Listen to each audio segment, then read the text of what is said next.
Hi, my name is Kyerewa Atta-Krah, and I'm the host of the Bold Circle podcast. Now, this feels so good to finally be able to say because it's been such a long time coming. There's been countless months of preparation to, be able to begin this podcast, and I'm really excited to introduce the first episode to you. Congratulations on being here for the very first one. There's bound to be so much more coming, and I really hope that you stick through the entire season. It promises to be a very insightful season. We're going to have a lot of deep, meaningful conversations on all the different things that women need to be able to navigate life as an adult. So thank you again for joining, and let's just get right into the conversation. It takes a village. So generally, when we hear this statement, it takes a village, it's widely used in the context of children and, motherhood and childbearing and that kind of community that directly relates to kids. Now, I've recently started to think about this phrase in the context of womanhood, in the context of adulting, and just trying to survive life as a young woman in my 30s, living life, rebuilding, and trying to basically get myself where I think I should be. And I've been so overwhelmed by the value that I'm finding in community, in support, in collaboration. And I couldn't help but make a link to this term, it takes a village, because basically what it conceptualizes is the fact that when you have a child, it takes more than your singular effort to raise that child. And I'd like us to start to think about ourselves as not as children, but as beings who are not isolated, people who can get so much value and benefits from being social. So I've come to realize that one of the major flaws for most young people transitioning into adulthood is the expectancy that life should be easy. And when you start on that trajectory, it kind of sets you up to fail because you have a very limited, perception of life. And it's almost as if you're not ready for what life will throw at you. I generally get that most of the time you cannot plan for every single thing, which is why having a good support system, having a network, having community is so essential and so crucial because there are just certain things that you go through life and you need more people or people to be able to help you to navigate. Now, this really brings me right back to why I started working or building the Bold Circle in itself, because in 2017, I found myself in a place where I was really, budding in terms of my life, how I'd planned for my life to be, what I wanted to do. I had a fashion brand that was doing really well, making waves. I had a very clear picture of what I wanted to do, when I wanted to be married, when I wanted to start a family, and all these different milestones. Now, I suddenly, and let me use suddenly with caution, but I suddenly found myself pregnant in the middle of, a stage of my life where things were actually going really well. And you would think that this should have been, very exciting. A baby is a blessing and all these great things that everybody else says. But it was not welcoming news, particularly because of the situation that I found myself in.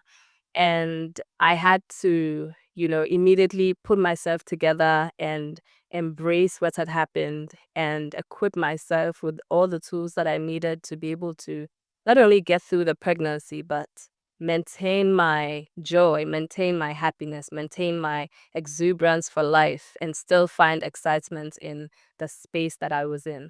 And many things happened in that period, apart from the fact that I realized that we can never fully plan out our whole lives and watch it play the way that we wanted to. I also realized that I was a really strong person.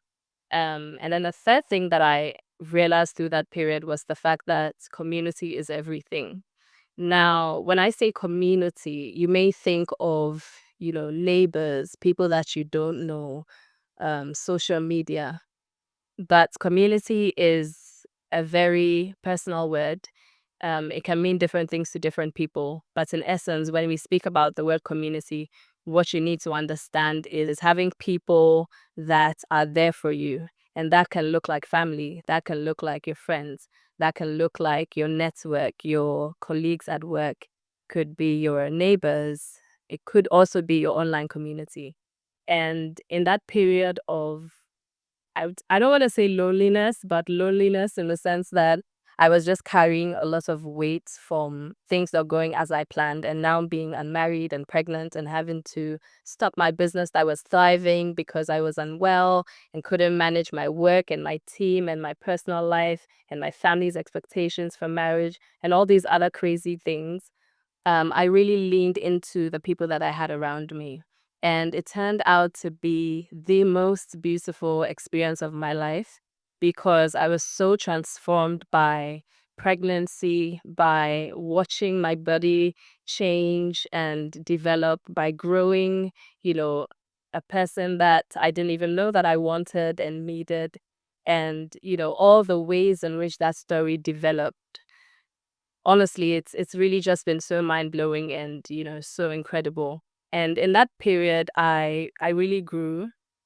I learned a lot about myself. Again, like I said, I learned so much about how much I needed people because my community was strong. My family was so present, so aware of the difficulty that I was going through, but also very intentional about making sure that I knew that I was cared for, um, making sure that I knew that it was not a mistake, that the baby was embraced, that, we were going to have a good life and I didn't have to worry.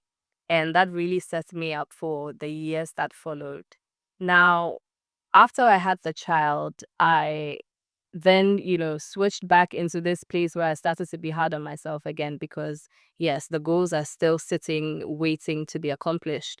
You go out after a year and people are asking, oh, so how's your business doing? After they say, oh, your baby's so cute. It's now, how's work going? How's the business? Where is April West? And all these questions that I was struggling to answer, both internally and externally also.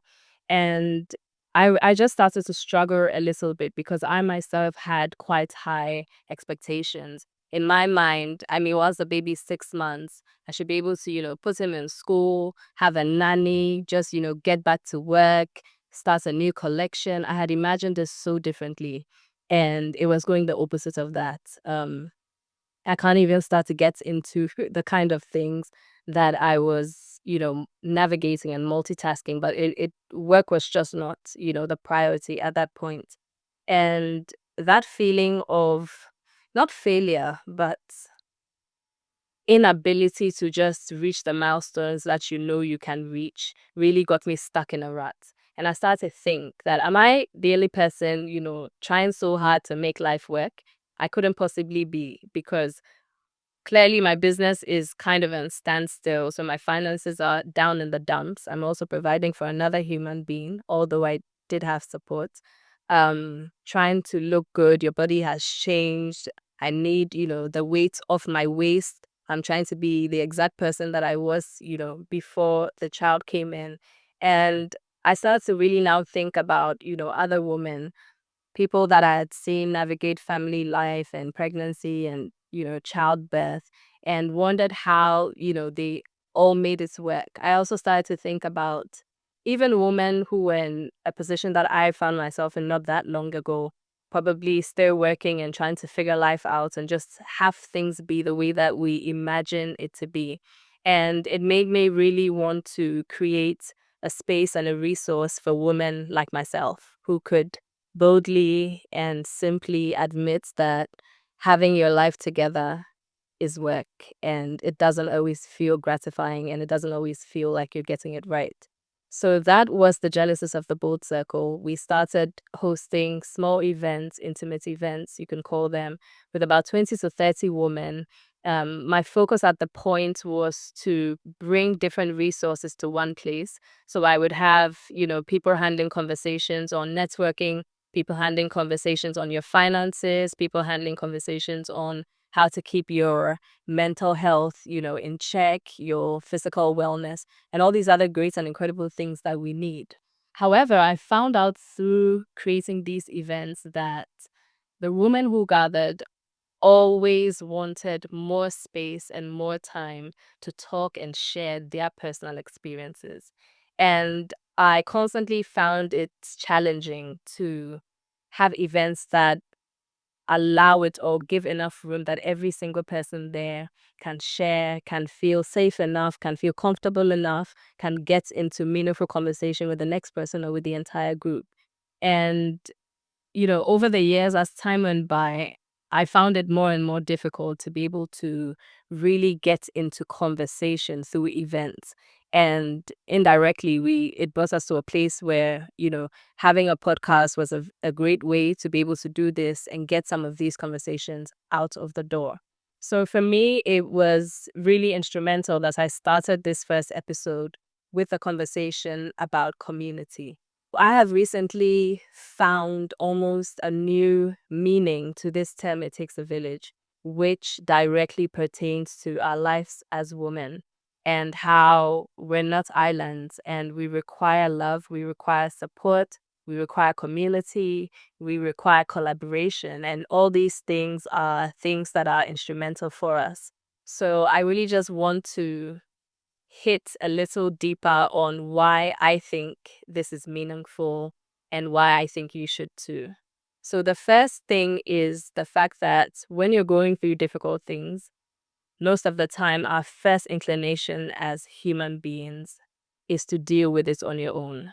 You want to take your time to soak it in. You want to process your thoughts. You want to sometimes even hide your shame, hide your guilt on whatever that situation brings. And for most people, you find that we want to maintain the semblance of normalcy to everybody around you. And I understand all these things. I cannot say that I don't. I do it myself. But I'm finding that it's so important for me to call myself out in those periods and not prevent myself from going through them, but not staying in that space where you're so laser focused on doing it on your own and, making it look like everything is okay. It's really okay to say that everything is not okay, and I also don't expect that we all go about sharing that vulnerability in the same way. So some people would, speak to a therapist to address their issues, their concerns, their difficulties with navigating whatever it is in life they're navigating. Other people would share with their friends. They may have, a very tight circle of female friends or male friends that they can trust and speak to, and that's okay. Some people have a very strong church community. That's brilliant. Some people are on FaceTime basis with their pastors. That's wonderful. Some people have a strong online community, and that's great too. So there are so many different ways that you can open up yourself to be able to receive support, receive love, and receive the help that you need in times of vulnerability. And I saw this, especially when I went through hardship. The most, recent one that I think would be crucial that I speak about would be my divorce. I went through a divorce in 2021. Now, as you know, a divorce is not, an overnight thing. It's something that takes a while, it takes time. And in that time, there was a lot of room for me to process, what was happening on a personal level. I won't even say I'm done processing it on a personal level, but through that process, I shared my experience of, navigating divorce as a 34-year-old with 3 young children, um, really at the cusp of my life, trying to build the life that we want. And it was not a desirable thing. I had tried to not let it get there, but it got there. And the one thing that I was trying to appreciate in that down moment was the fact that I needed to do everything that I could possibly do to get my head in the right place, to get my heart in the right place, and have, the zeal to be able to move on. And I shared this feeling, this sentiment, this space that I was in online on social media in a post that was really meant to, in fact, when I shared that message what I was targeting was the fact that I was rebuilding.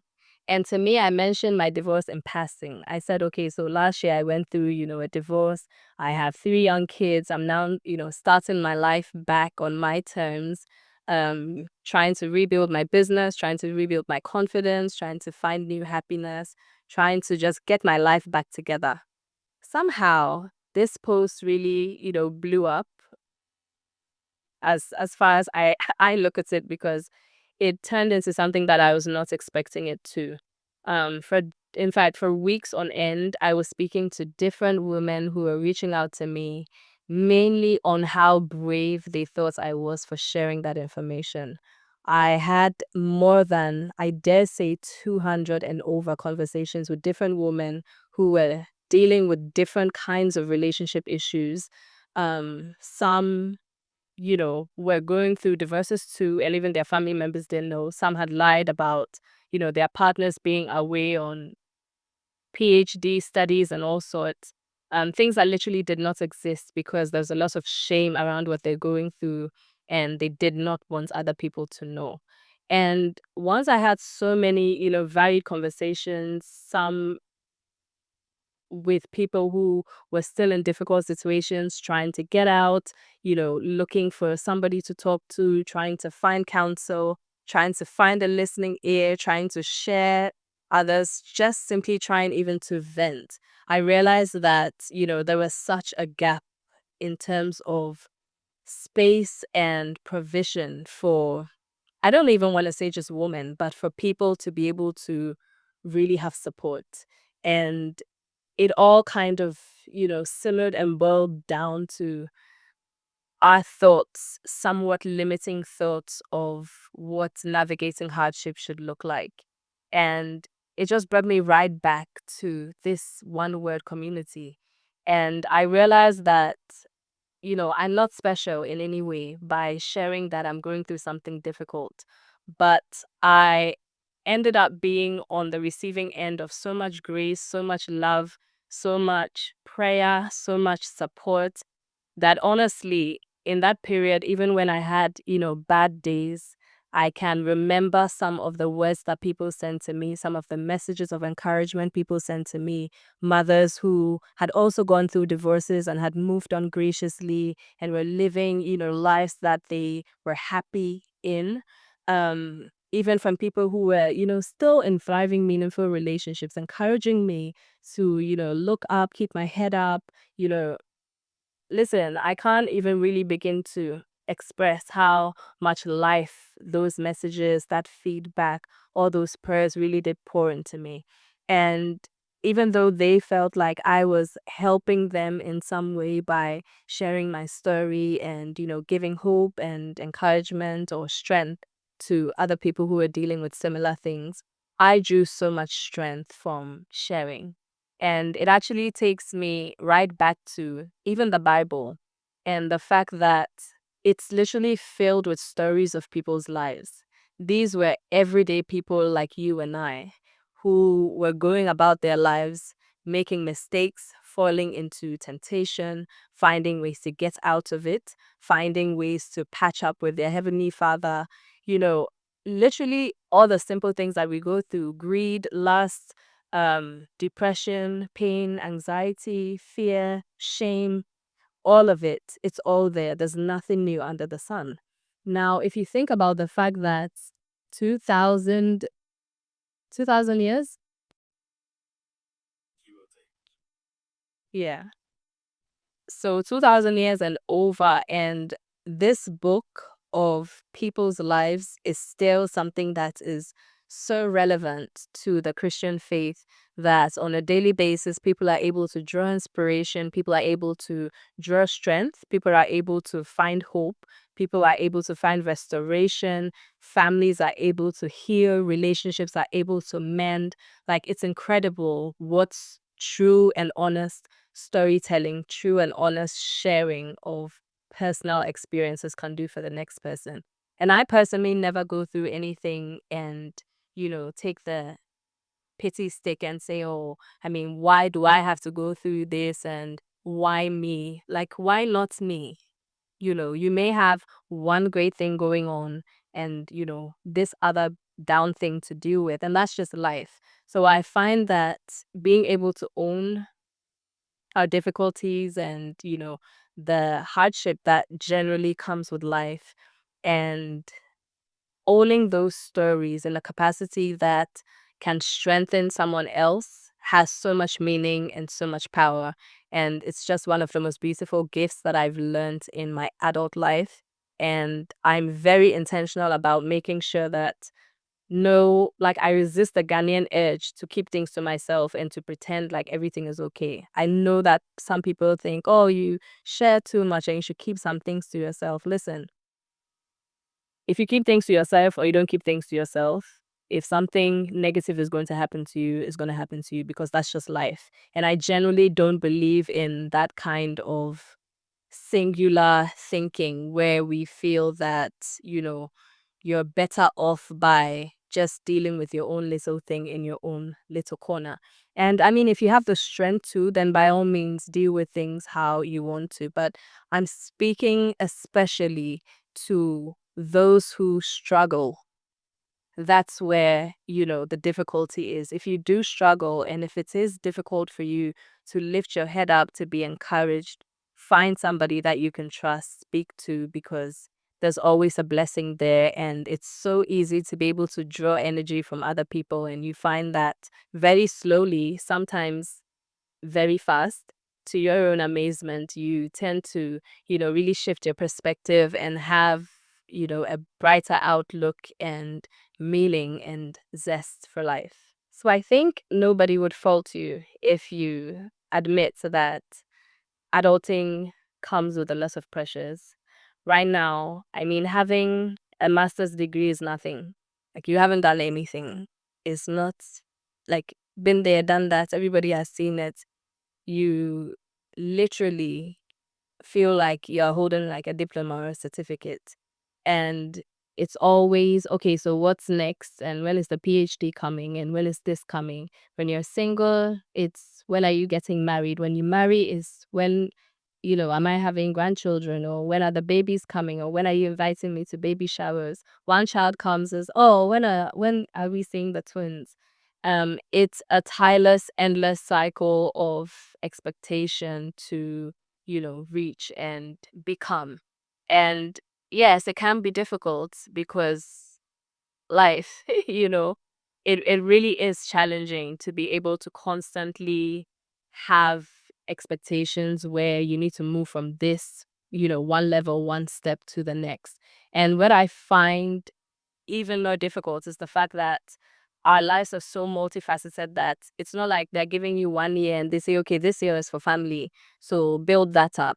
And then next year, you're focusing on your finances. And then the next year, you're focusing on your beauty and your, physical appeal. And the next year, you're focusing on your health. And the next year, no. Literally, these things are supposed to be happening in tandem. At the same time, you're meant to be successful, you're meant to be well educated, your career is meant to be thriving, you're meant to be getting promotions or expanding and scaling your business, you're meant to be looking good. In fact, as the years go on and you're aging, you're supposed to be looking better with age, defying gravity, defying science. It's hard. And being able to get all these things progressing, developing, and moving in a linear direction is not always easy. So now we want to speak to how to maintain your balance. The one key thing that I have found so much meaning in right now is really doing away with the myth of being, an ideal woman. Because I think that's, those standards somewhat set you up to fail. I feel like from being a millennial, I know how lots of you grew up, but then generally, if you're somewhere between your mid 20s to mid 40s, I would say that we've had, a very experiential time in terms of the shift from the former generation to our generation, where the woman, her role in society, her place in life and family, her place in the world of work especially, has changed and evolved so much. So we, as this present generation, are finding ourselves in a space and time where now, due to the benefits, depending on where you stand, of feminism and, the fight for equality for women, have challenged ourselves to the point that literally we need to do everything, to be everything, to literally be in different places at the same time. And when I say that, to be a homemaker and raise your family and, have your family at the center of your life, for your children to know you and know you well, to not be raised by other people, to not be raised by hired help, to have the values that you have as well as the ones that you've learned along the way and expect to pass on, to be able to have even your home running in a certain way.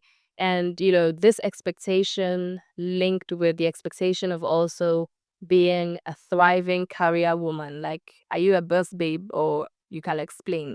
You have to be able to have a certain lifestyle, a certain income level. You need to belong to a certain bracket of society, even. And being able to do all these things is daunting. It's difficult. So that bracket and that picture of, the ideal woman, a woman who literally does it all, exists. It's there. It's in the mind of like every young person, and you're trying really hard. I see the work that you're putting in, becoming this person.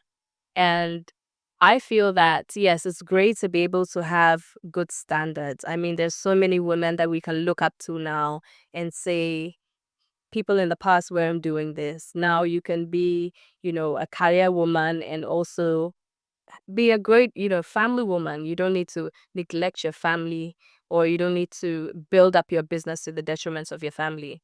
And it's so beautiful to really see people who are truly thriving in that capacity. Does it put pressure? Yes. Does it create a difficult climate for women? Yes. But are we challenged to rise to the challenge and encourage ourselves and equip ourselves with the tools and the resources and the frame of mind to be able to become this woman? Yes, we are. But I find that now I'm redefining what that ideal woman looks like, because as it stands, I'm 35 and divorced. Is that ideal? No. Does that mean that I've lost my chance to ever be an ideal woman? I would hope not. So it doesn't take, society or family, a group of people to confer a title and say, okay, you are not black, you are not white, you are this, so you cannot be ideal. I think we owe it to ourselves to define what ideal is, because I also don't even necessarily agree with the fact that there's one type of woman and everybody needs to pertain to that standard. I think women are so special, so different in our intricacies, in our makeup, in, just our composition. One man's meat is another man's poison, as they say. And one person can be literally escaping, the ideal world of being a glorified housewife. And you would find another woman in the very same capacity running and trying to be nothing but a man's housewife. And in this same regard, would we say that, one is wrong and the other is right? No. So again, ideals are different. Ideals are dependent on your cultural environment. Ideals are dependent on your social environments. They're dependent on your family life, how you were raised, your worldview, your general perspective. And I think that in your own capacity, you owe it to yourself to define the woman that you want to be. And I think even more importantly, we owe it to ourselves to re-audit that person every couple of years, because you would find that things will happen. Things will like take you off course. Will I say I'm not ideal? I need to just go and sit in a corner and grieve the life that I could have had? No. I still very much believe in family. I still very much believe in marriage. I still very much believe in love and being able to have, a meaningful life in that regard. So I'm at this pace where I have personally shifted my goalpost of what my ideal life looks like. I remember in the years before I got married, I think most young women will relate to the fact that marriage becomes, a very high social currency for us, where regardless of what you're doing, what you've achieved, what you're setting out to do, if you haven't done that yet, you kind of feel a bit of a dampener, like that's the next thing that needs to happen. And I couldn't get myself out of that, tunnel. It's very difficult because it's not solely an internal place, it's an external one as well. There's a lot of social pressure and social validation for being able to move forward into marriage and, family. So I couldn't help but constantly have that up there on the index of who I am as, my ideal woman. I had, a great career. I was doing really well for my age, from my, general demographic and, from where I had come from, more importantly.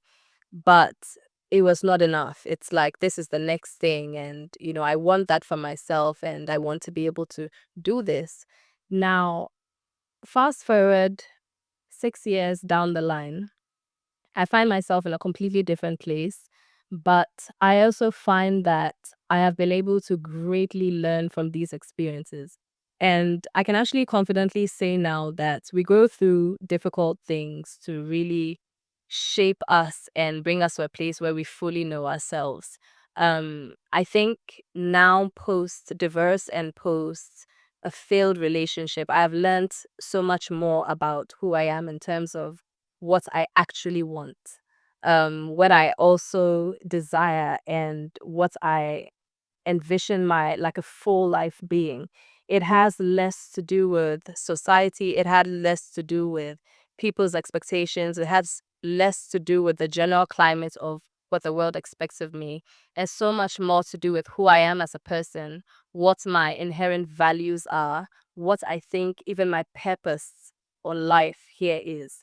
And now I'm finding that through these, seemingly difficult things, or through these curveballs that life threw at me, I'm at a place where I actually have a much clearer picture of what I want to be doing, the spaces I want to occupy, and the spaces I certainly don't want to occupy. And it's teaching me a lot about myself. It's teaching me even more about, my purpose and my value and, even the respects that I need to have for my own journey. And it's just one of the things that I'm able to be thankful for in the space of, navigating something that's technically quite difficult too. And I really just hope that a lot of women can embrace, these curveballs. And they come in different ways. It's not always going to be divorce. Someone's curveball would be being unemployed for 5 years. Someone's would be just suffering to grow, your business. Some people are learning to be creatives and they've been creating for years and no one is seeing, your big break. And they're not saying it, but it's there and you feel it and you have that weight and that pressure on you. You're working hard and it's not really happening. You're not there yet. For some, it's sickness. It's your body not cooperating with your mind and your inner self and what you want to do. It's you being, physically burdened by health issues and, chronic illness and all sorts of things that, you didn't plan for, you didn't see coming, that is happening. Sometimes it's even external factors because you get to a point in adulting where you actually have to carry other people's problems also. Just to give a bit of context, like the last couple of years, I've been navigating a whole lot of different things. But my mother also had health challenges, like she's had multiple strokes and at some point she became I and my sister's responsibility. So dealing with something like that, suddenly being, a caregiver to someone who literally took care of you, literally your caregiver, is like a whole different switch up. Seeing, the people that we hold in high esteem as constantly, we admire, they've done great things, we have a certain level of reverence for them. Now I don't want to say deteriorating, but changing, growing, moving, out of that space where we looked up to them actually looking up to us. And it's a very like a weirdly humbling space to find yourself in. As difficult as it's been to navigate that as a young person myself, dealing with my own issues, like you have to own some of these things and take the bull by the horns and do what you need to do. But it's also really sharpened my worldview and actually even taught me a bit about posterity and the seeds that we sow today, being that we're also growing, and growing is that one thing that nobody sees happening but is happening every day. So before you know it, it's your turn too, and your children are adults now, and we're passing on the baton, and that's just the cycle of life. So really and truly, where are we in this cycle?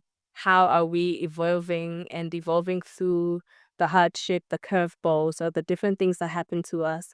How are we keeping our heads up, making sure that we're not deterred by life circumstances? How are we even making sure that we don't carry other people's pressure on us? One of the things that annoys me the most, if I have like the biggest pet peeve, would be somebody comparing me to someone else. Like, I hate it. Don't compare me to anybody. Don't compare me to my sister. Don't compare me to my friends. Don't compare me to people in my age group, because we're not the same person. We had different childhoods, seemingly different experiences. We have different personalities. We like different things. We have different gifts. We have different weaknesses. I say this like loosely, but it has so much value because I think sometimes we are our own enemies in the sense that we're comparing ourselves to other people. I hate it when people compare me to other people, but I find that I compare myself to other people. So just think about it, like make it make sense. But we do these things to ourselves, and it's pointless, it's meaningless, and it needs to stop. I've mastered the art of doing it less because I realize that so many different things account for where somebody finds themselves. I feel like even our playing field where we start is not even. Some people start with 50, others start with 5. If you're born into a family where money is not an issue, you're born into wealth, it's generational wealth.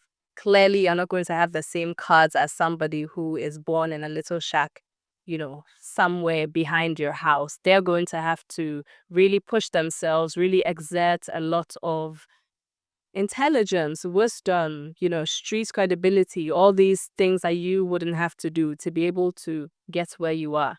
So we need to think about life, from this lens. Some people have wealth of support. It may not be money, but they have a support system. There are parents who are helping, just being there.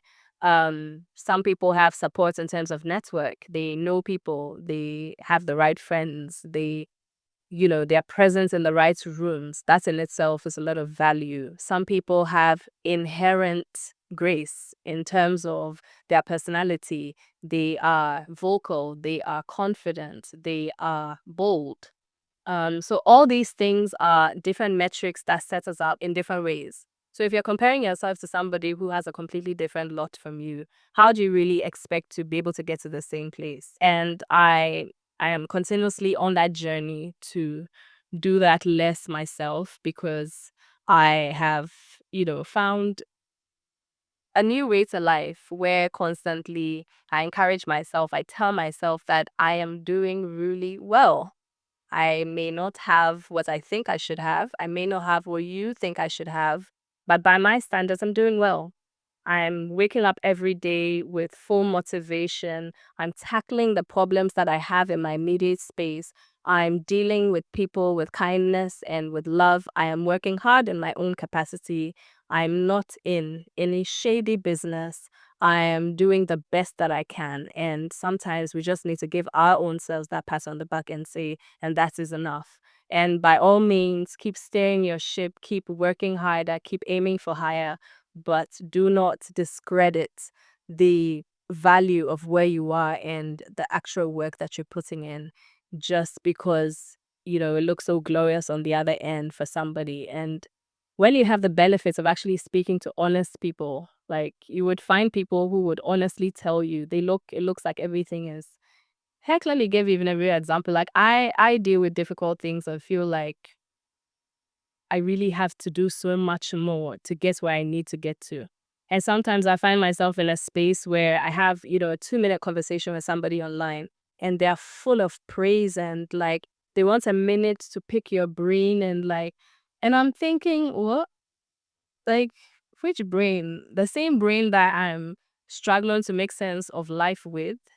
And it's just humbling in a way that it brings you back to center where you're like, we're all really, truly just, trying to get it right. The person that you think you're idolizing and has everything figured out has their issues, their setbacks, their pitfalls, their downfalls that they're also navigating. So it really just is all about perspective, all about really knowing that we're all on a journey. We're all on a time stamp. We're all working towards a common goal of being exactly who we are, who we're meant to be. We're all navigating our complex or simple lives in the best way that we can. And I think that the beauty of that experience is that we're able to hold hands and do it together and really not make things even more difficult for those who are struggling or lagging behind. And that is the person that I think about when I have conversations like this, because I hope that those people are really able to find encouragement, find hope. Hope doesn't always come in the form that we want it to. When you're in business and things are hard, you think that money is the absolute, answer to your problem. Somebody needs to sign you a fat check and everything will be okay. And sometimes God brings hope in the form of a supportive friend who tells you, keep going, and will just, always like your posts or always like your pictures or your reels or whatever it is that you're putting out. But we really need to value, whatever support it is that we're getting and grow through our experiences. And ultimately, I really genuinely believe that it will bring us to a place where we are better people. We are more shaped by experiences and we are actually more capable of handling more. So I'd like to end on this note that, to whom much is given, much is expected. And I think that we must diligently improve ourselves to make sure that we actually have the capacity to receive more. So God bless you. I really enjoyed this first episode. I hope that you've, you know, been able to take something away, been able to think about your own life as an illuminated experience, because no one is going to do that for you. I don't believe in glorifying difficult things, but I do believe in looking towards the light. And I think that your perspective is one thing that can change everything. So keep being positive, keep applying grace both to yourself and to the people around you, and things will get better. Thank you again for watching this episode, and I really hope that everything that we've spoken about in terms of your views, perspective, and especially opening ourselves up to the value of community, of your support system, of your people, however you want to call it, but not making ourselves islands that are isolated from the rest of the world. Bless you. Thank you for watching, and if you enjoyed this video, found our conversation inspiring, you can find us on all streaming platforms, subscribe to our YouTube, and follow us across social media. Thank you.